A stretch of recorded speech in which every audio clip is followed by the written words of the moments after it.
Welcome to part 2 of the 24 Astro podcast, where I'm going to talk about the different archetypes in astrology. So I'm going to go right into this and start with Mars. Mars is our willpower, it's our action, and the ruler of Aries and Scorpio is Mars. So we can see when we look at Aries and Scorpio kind of how it can show up in two different forms. So when it comes to Aries, it's more of this very impulsive, direct energy. When it is in Scorpio, it's a bit more connected to, since Aries is fire and Scorpio is water, they do tend to work a bit different. In Scorpio, I feel like it's more of this drive and intensified experience of delving into the underworld.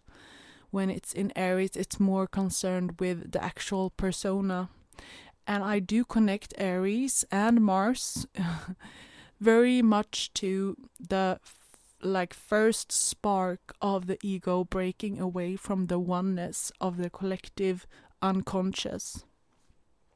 So here I would, or I do see it as the first initial curious energy of the masculine. And I don't mean masculine as like a man or a boy in the physical sense, but I mean the energy of the masculine as yin-yang.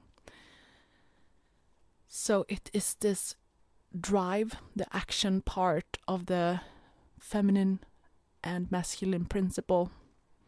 And this is where we have the Mars. So wherever you have Mars in your chart, you do have that masculine energy.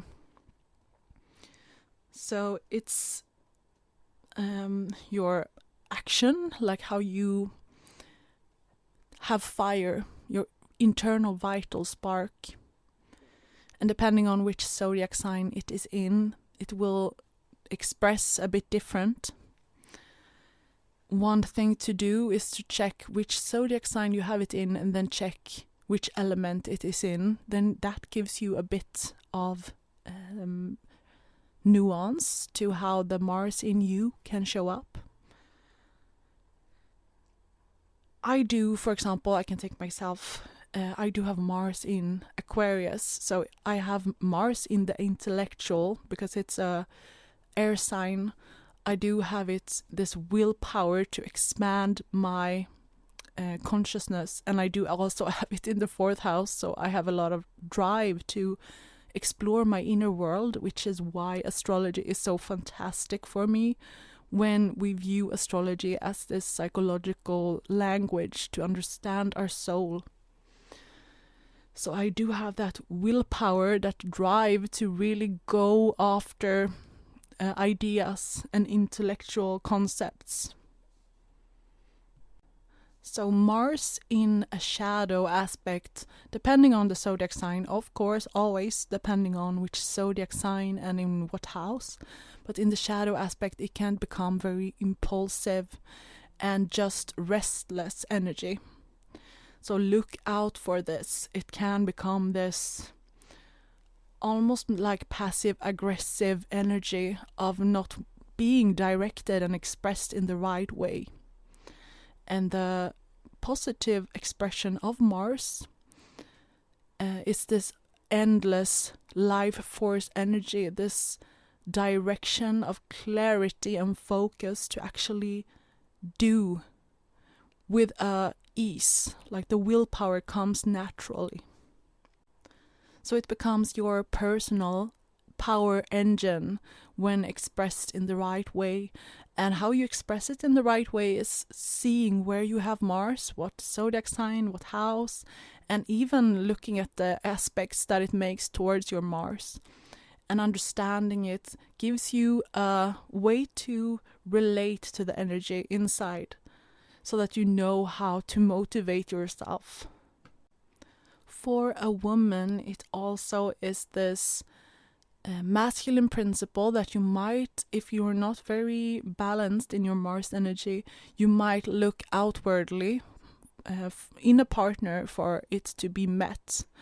But the thing is that we can only really fulfill ourselves. Of course, we have other people as mirrors for our own experience, but we need to channel this type of energy in ourselves for us to even relate to other people in a balanced way. And for the masculine person, of course, this becomes a very central part of balancing into your Venus archetype. So you would need to find and get familiar with this energy in yourself to relate to how you can be in both, how you can be in your masculine and your feminine energy. And I kind of view both, if we have Venus and Mars as the masculine and feminine principles, I do view it as a more zoomed in approach to yin yang. So I do view it as how the ego relates to other people when it comes to Venus, and then Mars, it's like the ego, how the ego relates to the relationship towards the world. Like, how do the ego actually come into the world and express with their motivation and drive? And when it comes to the moon and sun, I do view it also as masculine, feminine, in a sense that it's zoomed out. So the sun becomes the masculine principle, but if we zoom out to the person's entire life almost, and the sun is how the person relates towards their own experience and feelings, and how it holds itself towards the outer expression. And there it becomes more, zoomed out again. Like, this is more about like the internal landscape. That's the moon. But when it comes to willpower, it's how it puts out the energy, if that makes sense. And then if we continue with Jupiter, I would say in the archetypal language, it's the spiritual father / expansion / meaning. It's the ego's relational experience with the totality of the world. So here we're not experiencing oneness, but we're more relating to our outer experience. And this is where we seek expansion and knowledge and higher learning. We're longing for the truth. And depending again on the zodiac sign, it can be experienced differently. In what house gives you a overview of where you can even start to analyze in your own life when it comes to this pattern. For example, I have it in the first house, so I always have this drive of expansion of the ego. And I also have it in Scorpio, so it becomes this like wanting to seek for more knowledge, expanding the mind of the self. And then with the Scorpio aspect, it becomes this longing for deeper intimacy and really like this drive to go into the depth of things. And that's not just with me as like my own experience of myself, but also with other people. It is where we seek meaning, where we are looking for inner authority, and where we are trying to see the cosmic order of things. So it's where the mind becomes more, expanded, literally. And we can even, in some astrology teachings, we're talking about good luck. But I do believe that this is where the good luck happens, because we start to go through the darkness and negativity that we had in Scorpio, and then we come out from the Sagittarius. If we take the parallel from Jupiter being ruler of Sagittarius and also Pisces in traditional astrology, but it's this it's this energy of we've been through the darkness, we've been through fear, and the only thing to really do now is to surrender to the higher order of things and relating to something bigger. So it becomes this transition from pessimism to optimism. That's how I view it nowadays. And with optimism, we become this magnet of attraction for, well, the law of attraction. And that's how I view the Jupiter to be this kind of like good luck charm that we have the opportunity and capacity to transform into the opportunist from adopting a very optimistic mindset. It's the kind of like the positive side of the patriarchy, you could say. Like it's the wisdom voice that leads to beliefs and faith towards something bigger, something better. And you could see it as almost like the ego's relationship to God in like the traditional sense. And I think this is where the parallel from Jupiter to the 9th house comes in, where we can see that it's the relational thing from the ego more than Pisces, like the merging with oneness. It's more this the person's or the ego's own relational or the ego's relation to the idea of believing in something. So expanding the mind and looking at belief systems here also. Shadow of Jupiter can be an exaggerated ego, so that becomes like this identification with what Jupiter represents. So this is something to be cautious of. But in the more harmonious and naturally balanced Jupiter, it's the ease, the opportunist. And then we have Saturn, which is the shadow side of the patriarchy. It's the planet of karma, you could say. It's contraction, responsibility, time, and guilt. So it's very connected to the concept of authority. And also the archetype of the father, the structure that shapes us, that we need to go through in order to really individuate. So the Carl Jung concept here. And this is where conditioning comes in. This is where we need to go through the layers that we've censored ourselves with. And this can be where and I view this very early on as the inner critic. So where we have a narrative in our minds where we berate ourselves, where we punish ourselves, and where we're very hard towards ourselves. And I've gone a bit away from that, and then I came back because I really think that it is this exactly what we're talking about, where we have internalized the conditioning that we're going through as a human species. And this means that when we grow up, we get taught what to do in order to fit into society. So we learn to embrace certain parts of ourselves and then push some other parts down. And this is where the censorship happens.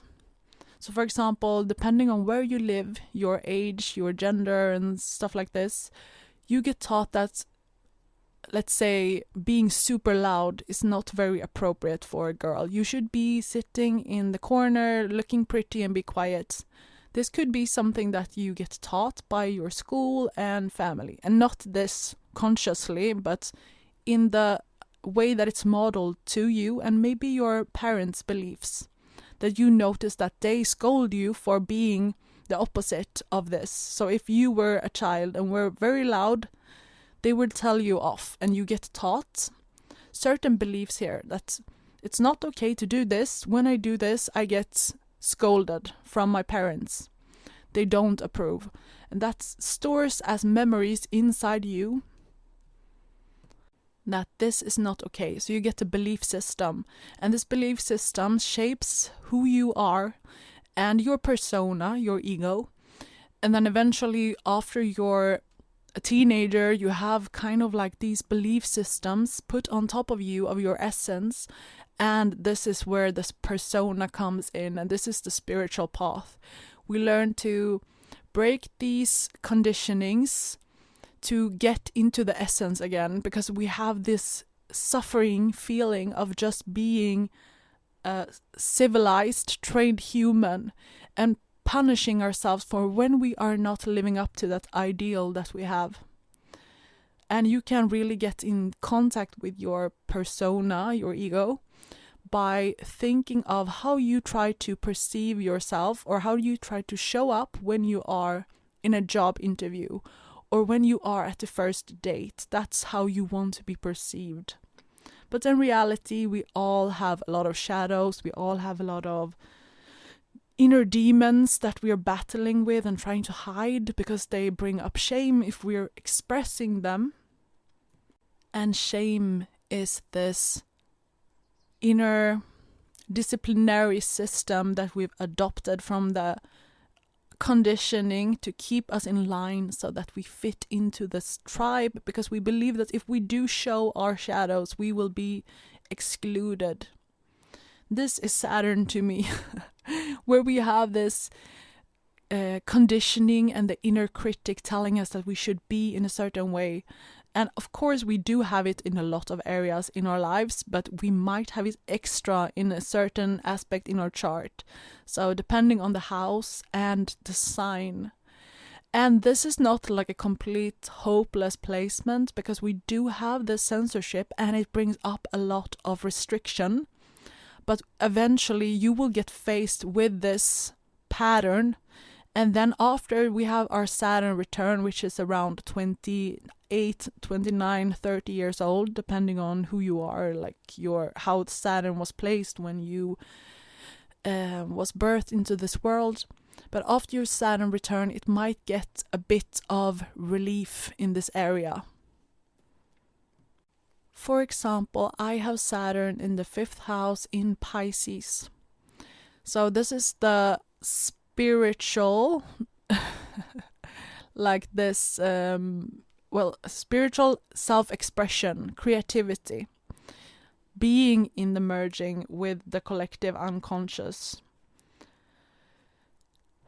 And to me, this is representing of, because I did not talk about stuff like this except for after my Saturn return, and I've had a real problem with finding a balance with my own inner sensitivity, because I do also have a lot of, I have stellium in Pisces in the 5th house, so there's a lot of energy mixed into this, but I also have my moon here. So that's why I believe that it took me up to after my Saturn return to really feel at home in myself, to embrace this concept of myself. Because the Saturn in the 5th house, I've been very shy as a person for 30 years of my life. And I really censored myself and was so restrictive when it came to my self-expression. And this is exactly the Saturn energy, and I feel like Saturn has been very big for me. Since it is in the stellium in my chart, it might be very prominent for me. And yeah, it's this trial and error kind of energy, and also we also can get mastery in this area where we have Saturn, because we have had so much pushback, hold back, and so much familiarity with the inner critic inside that we get a lot of consciousness eventually. It's kind of like you have this blind spot in your life, and after your Saturn return it starts to lift up a bit, and then you get this consciousness in this area. And this is exactly how it was for me after my Saturn return. And it is so crazy how astrology actually is accurate. Like, it blows my ego's mind because I do want to just understand it, but I am humbled to not being able to understand and grasp the concept completely and just bow down and understand that it actually is so true. It's so true. And then if we continue on to Uranus, Uranus is one of those more modern archetypes, and we did have only 7 in the beginning, the more personal planets, and then we were added the generational planets eventually as our technology got more advanced and we could see more with the telescopes. So we have Uranus, which is very correlated to Aquarius. So this is where I believe that the Uranus generational planet is more of this collective focused energy where we need to break free. So it's not like Saturn where it's kind of like your personal experience of this conditioning where you are held back, and it might be karmic. Well, all of it is karmic, of course, but when it comes to Uranus, I do believe that this is the individuation that happens when it comes to a whole group of people, a generation being born at the same time, the souls deciding to get birth at a specific time to experience individuation in that aspect. So Uranus here is conditioning still, but it's more of this high scale where the whole generation needs to look at a specific area and learn to integrate it. And it's this revolutionary, this innovative, kind of like it demands this freedom and sudden insights and separateness from the collective.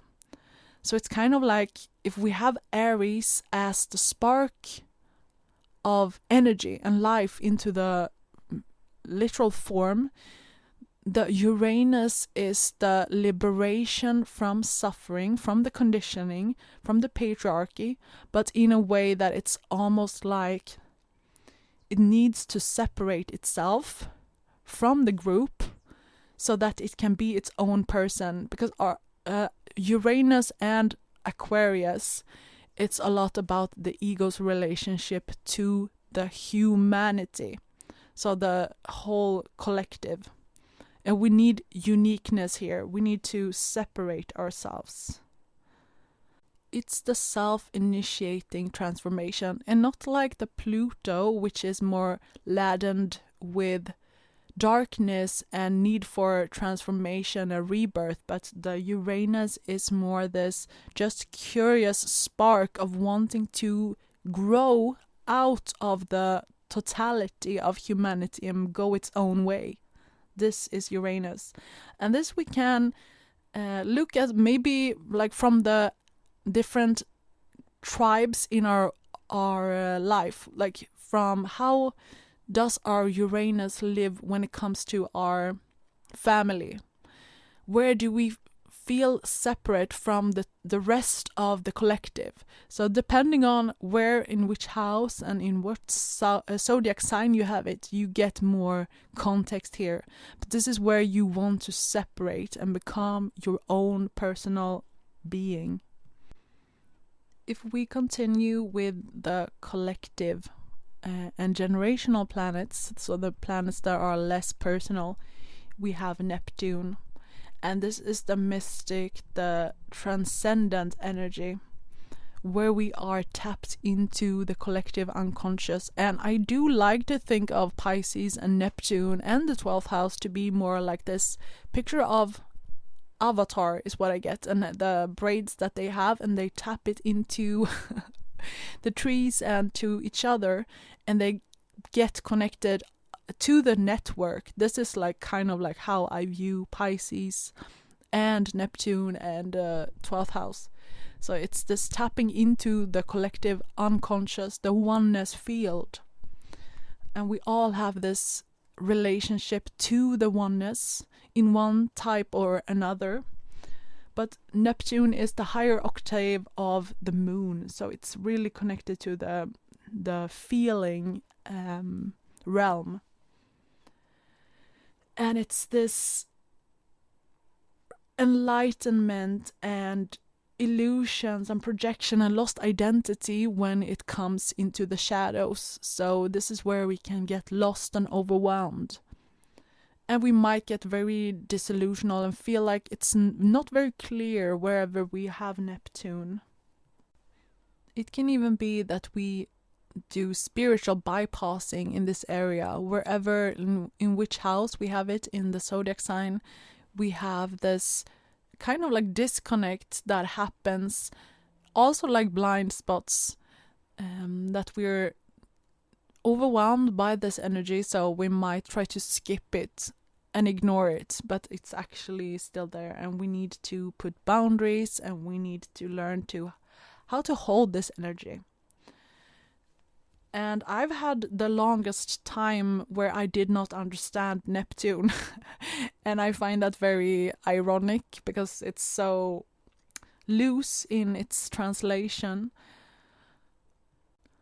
But it is the archetype of spirituality, intuition, dreams, illusions, compassion, and mysticism. But since it is a generational planet, it's moving very slowly. We do have a lot of people around our same age have the same themes that they go through. So it's this less personal thing compared to your moon, for example. And where we have it, depending on the zodiac sign, it also represents our inner knowing and our creative potential. And it is where we, like I said, the avatar kind of image where we connect into the universal oneness energy.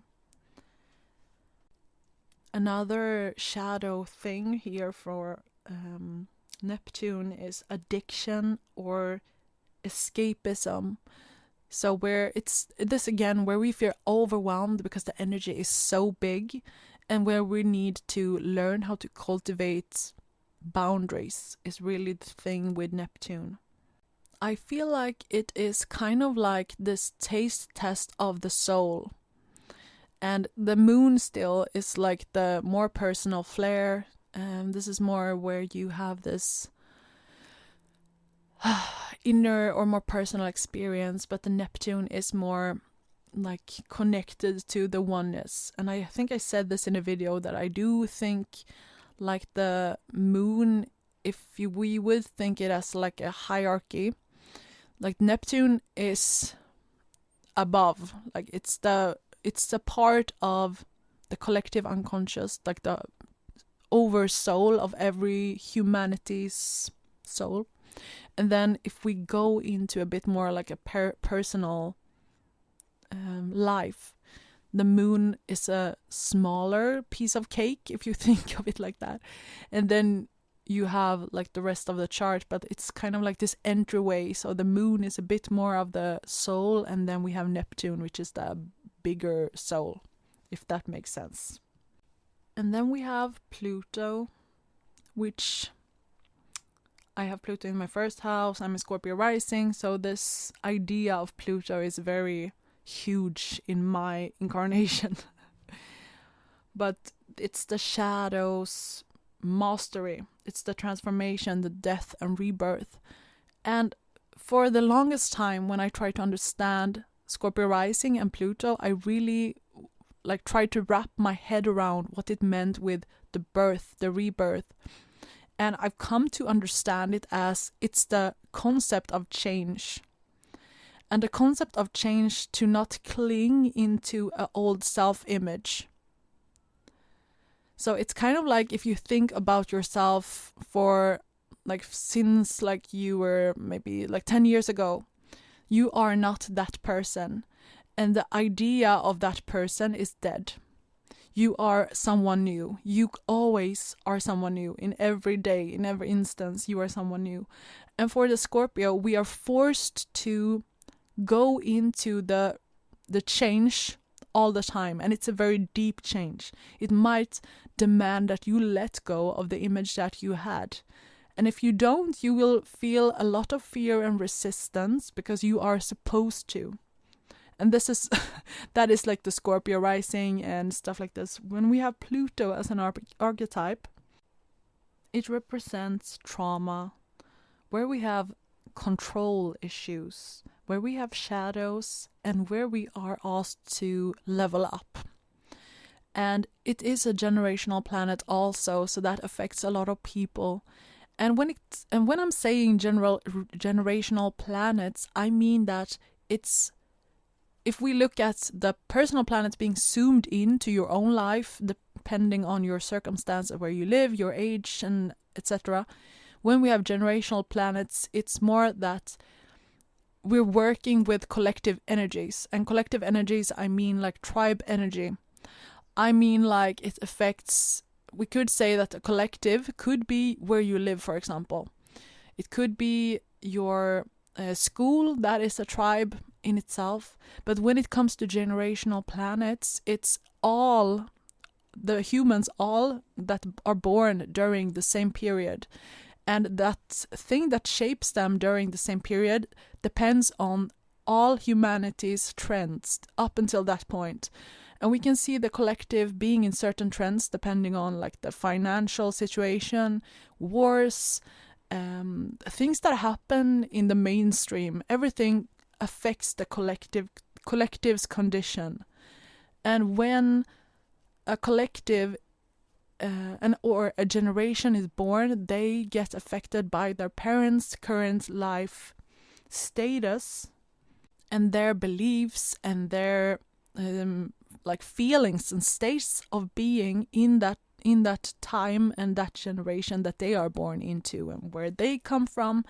So the generational planets are more just like zoomed out energies. So it can be very heavy and can be very unconscious because it's less close to the center of the person, if you get what I mean. So it's still a very important thing to work with.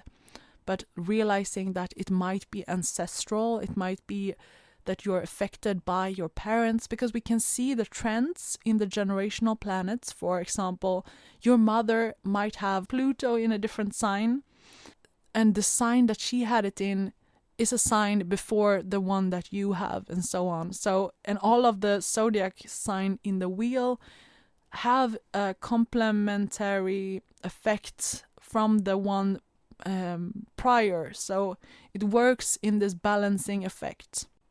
So checking the Pluto zodiac sign that you have it in and viewing it as a generational lens, like asking AI, for example, what is the Pluto in Scorpio, for example, trying to learn to integrate? Or what is the challenge or lesson for a Pluto in Virgo, for example, if your mother has that?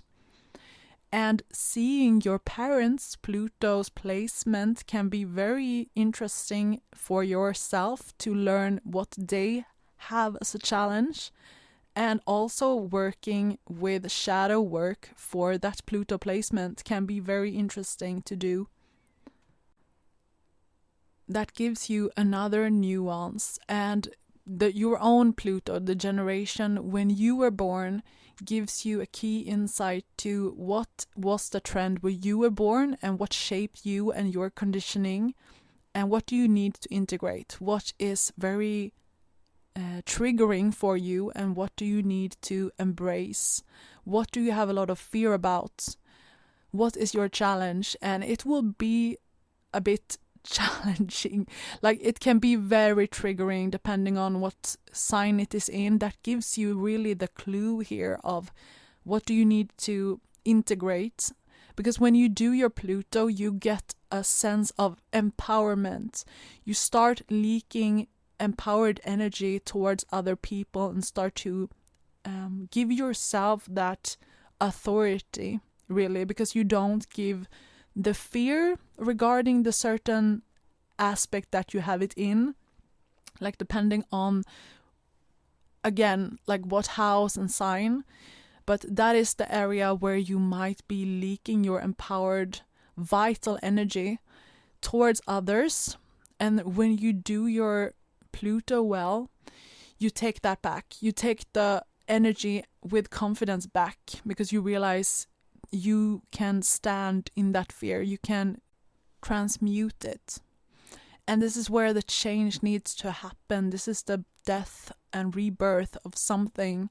You can embrace the change and not be scared of it. Not be scared of losing the old part of you that was disempowered regarding that certain particular topic, and then come into this new persona of yourself, the new image of yourself that's different when it comes to relating to this specific area. And doing Pluto well, you do that by learning to believe in your safety, learning to regulate yourself, and really having a strong foundation. And I know this is hard to embrace, because like I said, I do have Pluto in the first house, and I have my North Node here and Jupiter. So I have a lot of, and Scorpio rising. So I do have a lot of resistance towards this idea and being super certain that I am unsafe. And really bringing in the concept of safety. And I had such strong resistance towards people talking about the nervous system and self-regulation and stuff like this, because I didn't believe it. I had resistance because I did not think that this would work for me. But then eventually my path has taken me exactly that route, and I understand and have a different relationship towards these concepts now. It's not something that my ego labels as boring or doesn't work, because I now have my own experience of this and realize it is the only way to really combat fear. And yeah, you have to have your own journey with this, but embracing the idea that capacity for holding emotions is what makes you handle Pluto in a more, responsible way, really. Because you are giving yourself resources when you are able to hold big emotions without fleeing. This is really how you do Pluto well. So, yeah. And then I think I will talk about North Node and Chiron. And Lilith, I will not talk about in this podcast, because I am planning on doing a whole new video, an updated video on Lilith, which will be a video with it will not be a podcast. Because I do have a lot of plans with being in Lilith energy. For example, now I am creating a course, a module for Scorpio rising. So right now I am in a lot of Scorpio energy. And eventually after that, when I'm done with that, I will immerse myself into the feminine journey, and Black Moon Lilith is a part of that. So it will come a lot of content from me when it comes to the specific topic. So I will save that for later. But let's begin with Chiron. If you look up the mythology of Chiron, there's a lot of different versions of it. But to put it very briefly, it's this idea of Kronos advancing. I would not know how to say, what word to say here so it doesn't get flagged or whatever, but taking with force himself over a water nymph. She tried to escape him by turning into a horse, and when Kronos took himself over her, and when the water nymph gave birth to Chiron, he came out a centaur, so half man, half animal, and the mother became horrified at this idea that he was like a monster in her eyes. This is the first wound of Chiron. He is rejected at birth. This is where I view it as the existential wound, because except or apart from this wound that he also got hit with a poison dart that never healed, and that comes from Hercules.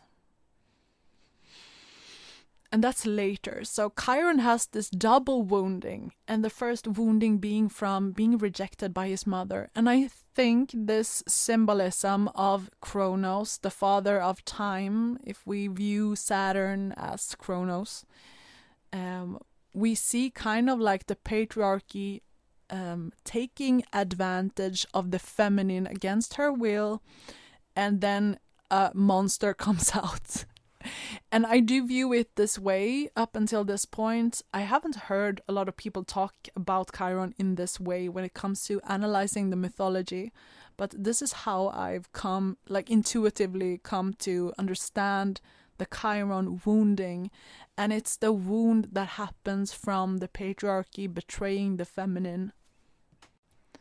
And then the existential wounding of being rejected at birth. And this is how I really view Chiron now, that it's our wound where we feel like we are expecting rejection, where we feel separateness from our environment and humanity. And depending on the sign and house, you can see it more in detail where you have this existential wounding. And the arrow that never heals, because he is immortal, so it's just there hurting him. It represents in the symbolic sense where we have the constant suffering and the identification with a wound, but then help others by having this non-healing wound.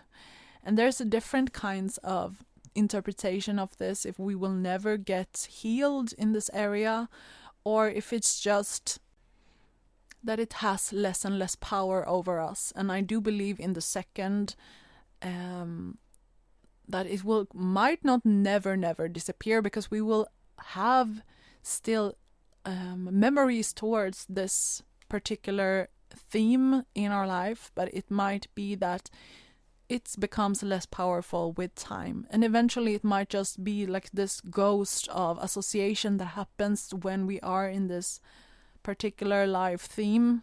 Let's say it's I have Chiron in the 11th house in Virgo, so I have a lot of criticism when it comes to myself and other people around me, like the collective as a whole, and not feeling like I'm welcomed or at home, and that I'm not enough and stuff like this.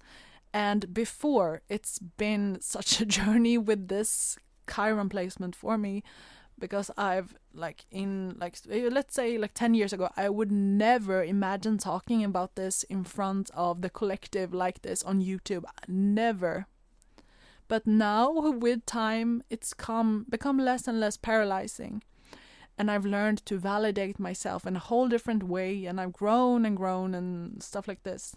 So now it's still something that it can come up as a ghost, like that. I think that from this Virgo critical side, that I'm not speaking clear enough, I'm not perfect enough to do this and stuff like this, but I still do it because I learned the consequence of what happens if I don't. And that's kind of like the Chiron thing here, that I'm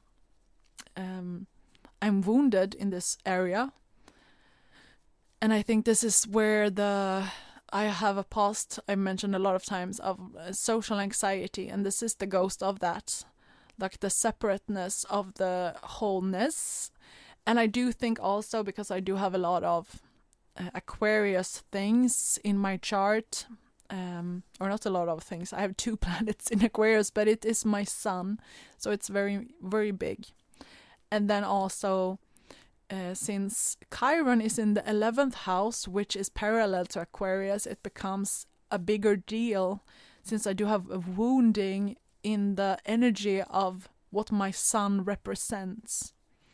So it becomes this kind of mandala thing, that it becomes very important for me and my life's journey. But also my Chiron is conjunct my MC, and my MC is my visibility in the world. And since it's the Chiron also there, it's the wounded healer, and I think my imperfection, showing up in my imperfection and not letting the inner critic, like the Virgo aspect, hinder me from showing up incomplete, can be healing for other people, showing that everyone is allowed and can show up. You don't have to be this ideal image to do so. If I can, anyone can. And it's this, I think this is the medicine of Chiron, that we are wounded, and wounded meaning sensitive in an area. We're sensitive to rejection, to other people's energy, and that makes it so that we have to go through a lot of things, like a lot of lessons in this area. And when we get more and more awareness and consciousness in this area, we can eventually start to lead by example. And that we can do it even like indirectly, just being ourselves. We can lead by example, but we can also do it as like a active thing. We can help and offer our help in a specific area. It all depends on your life's path. But I think it's very beautiful with Chiron here. I think it's the sensitivity that allows for us to connect to other people. And depending on, of course, then again, what sign and what house, it will differ. But the sensitivity aspect of Chiron, because I when I started with astrology, I did connect Chiron a lot to the inner child, and I still do. Because I do feel like the sensitivity of it is representing a fragile part in ourselves that feels to me like a child's mind, like a correlation that a child makes. Because it is this, I get the picture of like a doughy-eyed toddler almost, being very innocent. That is kind of like the energy that I get when I think of the inner child, but also when it comes to the fear of rejection and not being welcomed, which Chiron represents. And in different types of scales, depending on, then again, like the house and sign. But it's working with Chiron, again, validation is very effective for a child, because we do need to rewrite a bit of beliefs here from our upbringing, and from like the child's mind is not fully evolved, so we do fill in the blanks when we are a child and trying to make meaning of the world. If we don't learn to put boundaries, and if we don't learn if we haven't understood things in the right way, let's say our mom gets super triggered by us like asking for her attention when she is trying to watch TV, and she might not be conscious of her snapping at us makes us internalize the idea that when I make noise, I get someone that is passive aggressive to me, that is annoyed with me. To her, it's just that she's blaming the child for being too needy. Maybe this is like a pattern that happened when we were a child. And we internalize the idea that asking for attention is annoying. And that becomes a belief that we carry with us into adulthood. And this is not the reality. The reality here would be that the mother is overextending her capacity, and she's not putting boundaries with the child and saying to her or giving her some clear boundaries, and really taking responsibility over her own mood. And she's taking the aggression out passively on her child. So the belief system that the child learned was not accurate. And what would help this is to notice this pattern from the inner child coming up in your adult life and validating yourself in a way that you would need your mother to have validated you when you were a child. And if we do this time and time again, this is when we start to rewrite our beliefs. And this is what the inner child, what Chiron really needs. So, for example, Chiron in the 11th, like I have, I'm trying to remind myself time and time again that I am welcomed. I am welcomed. I am enough. I don't have to be perfect. I don't have to do anything to be enough. This is something that I try to really hammer into my mind, especially when it comes to being in groups and showing up online. And this kind of starts to open up a new narrative in my mind from the old examples of the old associations from when I was very young, just seeing other people as a threat and as an enemy and feeling like I'm not good enough to be a part of them, and just having that belief system, trying to rewrite this with now my adult mind that has a more responsible mindset and realizes that it's not something that is wrong with me. It's just something that happened in my childhood. So validation is super effective, super good for Chiron work. And finally, I will talk about the North Node now. And the North Node is one of those really important things. It's such an important placement to understand. When you are checking out your North Node, it is representative of what you need to embrace in life.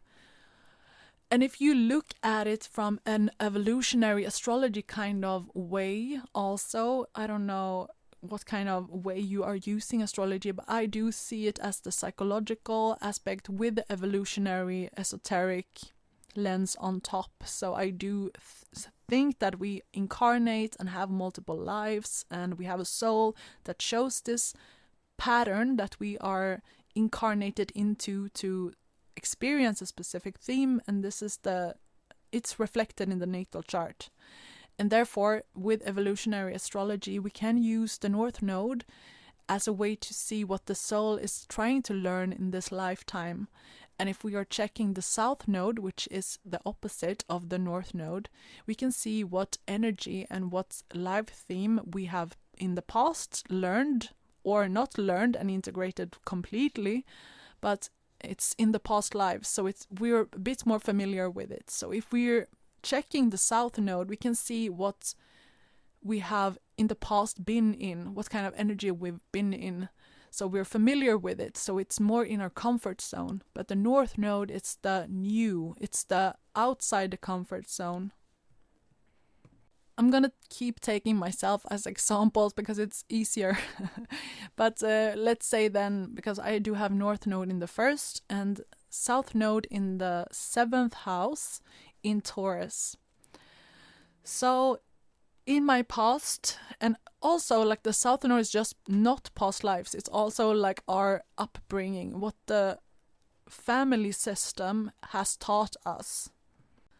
And it might not be only it's not like everyone in the family has the same South Node, because we all have different souls and different life themes. But for that person with the particular South Node, it might be more focus on how they got conditioned to be.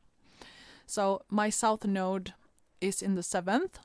So there's a lot of focus on the others, on other people, on being a couple, on other people's needs.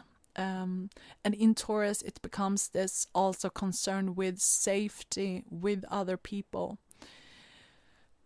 and stability with other people and partnerships. And it's really been a thing for me with partnerships. Learning to be assertive and by myself. The first house, North Node in the first, in Scorpio. The empowered lesson of being an individual, being assertive by myself. That is my life's theme that I'm exploring now. And it's not about totally dropping the South Node, it's finding the balance, because the North and South Node show you an imbalance. The imbalance being, if you see a seesaw, the South Node is so much more weighed down, and the north node is a lot like up in the air. And you're trying to move from the south node to stand in the middle and try to balance them. So we don't want to be in one of the polar opposite ends. We want to balance them. And what helps us is understanding the north node a bit more so that we can guide ourselves to what we are aiming to explore. So when you are delving into your north node by sign and house and trying to understand it and see it, where does this show up in your life? And trying to guide yourself to this pattern, because it's outside your comfort zone, so you might not get drawn there by yourself, but you might need to go there consciously with the intention that this is what I am supposed to experience. This is what my soul wants to implement a bit more so that everything else in my chart works better.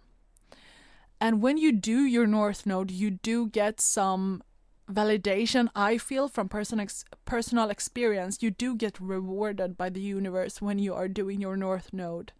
Like, things happen more harmoniously and you feel more aligned.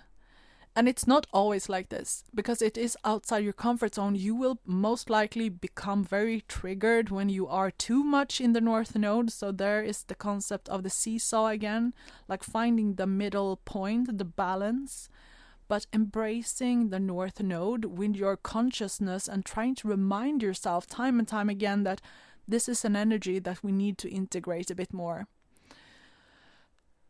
That really helps. It really helps. And again, it doesn't feel good because it is not something that we're used to. And especially with the family system, they might have taught you the opposite. So you might be very familiar with your south node, like the energy in your family system, and feel like you don't know how to do your north node. And that might be very, like a big thing as well, that you feel like it's very foreign to me. Yeah, I think this is now, it's been almost like an hour, and I don't want to do it over an hour. I think that becomes too long. So thank you for listening. If you do want to get your own personal reading, I will link it down below. And if this awoke any thoughts in you, or if you have something you are wondering about, then leave a comment and I will respond to you, and I'll see you in the next video.